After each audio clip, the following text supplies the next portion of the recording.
ក្តៅមុននេះបន្តិចលោកលីបូណាមិនអស់ចិត្តដោយបង្ហោះសារបែបនេះក្រោយក្រសួងអប់រំចេញសេចក្តីថ្លែងការណ៍ចំពោះរូបលោក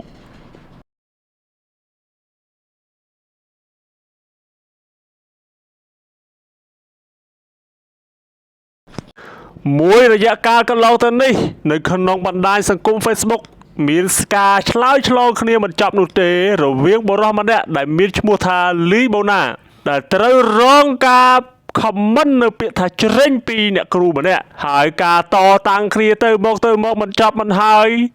រហូតមកដល់ពេលនេះក្រសួងអប់រំយុវជននិងកីឡាបានចេញសេចក្តីថ្លែងការណ៍បែបនេះថាថ្មីនេះមានការបង្ហោះនិងចែកចាយវីដេអូមួយនៅលើបណ្ដាញសង្គម Facebook ដែលប៉ះពាល់យ៉ាងធ្ងន់ធ្ងរដល់កិត្តិយសនិងសេចក្តីថ្លៃថ្នូររបស់អ្នកគ្រូជាប់កិច្ចសន្យាមួយរូបនៃសាលាបឋមសិក្សាក្នុងខេត្តពោធិ៍សាត់ក្រសួងអប់រំយុវជននិងកីឡាចាត់ទុកថាសកម្មភាពថតវីដេអូនិងការប្រើប្រាស់ពាក្យសម្ដីមិនសមរម្យរបស់បុគ្គលមួយរូប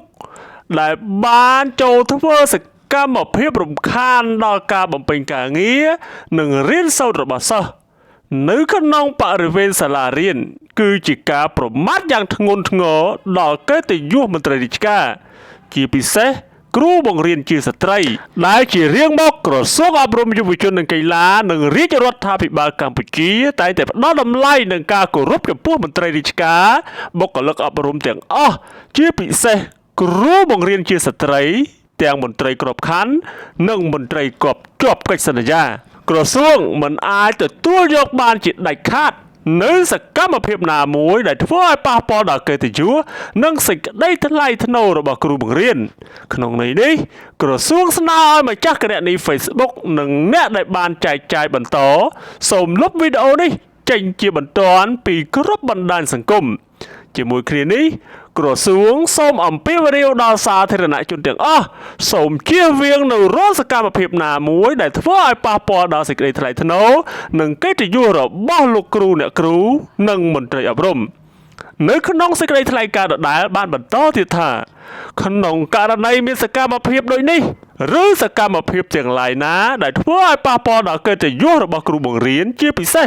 សកម្មភាពអសិលធម៌នៅក្នុងបរិវេណសាលារៀនក្រសួងនឹងចាត់វិធានការតាមផ្លូវច្បាប់ជាធរមានបន្ទាប់ពីក្រសួងអប់រំចេញសេចក្តីថ្លែងការណ៍ទៅលើលោកលីបូណាដែលពាក់ព័ន្ធនឹងករណីចម្រូងចម្រាសជាមួយនឹងគ្រូបង្រៀនម្នាក់នោះត្រាប់តែមុននេះបន្តិចលោកលីបូណាហាក់មិនអស់ចិត្តដោយបង្ហោះសារបែបនេះថា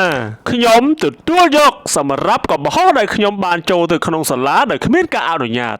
ហើយសម្រាប់វីដេអូក៏ត្រូវបានគេរីផតដាច់ហើយតែក៏សូមស្នើដល់ក្រសួងជួយអប់រំដល់គ្រូមួយចំនួនតូចដែលតែងតែខមមិនប្រើពាក្យមិនល្អលើអ្នកដទៃផងសម្រាប់ខ្ញុំគ្មានការប្រមាថសូម្បីតែមួយម៉ាត់ទៅលើគាត់នោះទេ